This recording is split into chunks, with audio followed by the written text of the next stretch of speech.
I've actually been thinking about this a lot. I was just talking to an AI expert about this exact question, which is if everything impressive that ChatGPT or these other AI bots does is by scouring the internet to find what people have put out there, and if we then now will turn to AI the way we used to turn to people, does that mean it's basically going to pickle and preserve the way things look to the human species in the middle of the 2020s forever?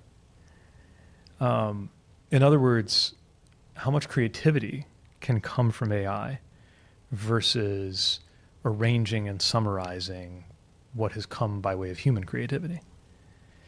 And I think the answer in some ways is contained in the question, which is that there are substitutes for all kinds of human tasks, but I don't think there's a substitute for human imagination.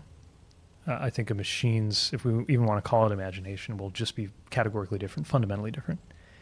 And part of what we need to think about, what we're really dealing with is not an AI takeover. It's changes in the balance of labor, the division of labor between people and machines.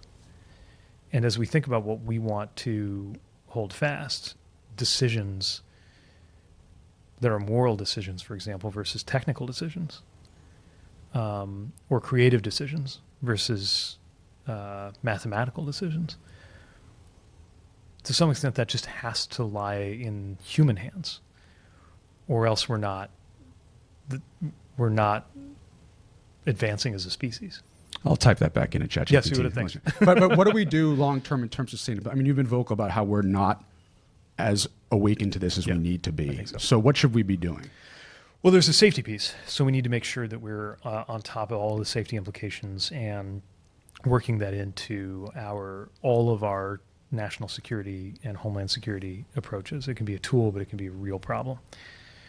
But I think that's actually getting a healthy amount of attention. I think what's getting less attention is the preparing for what it's going to do to labor and income and belonging in our society.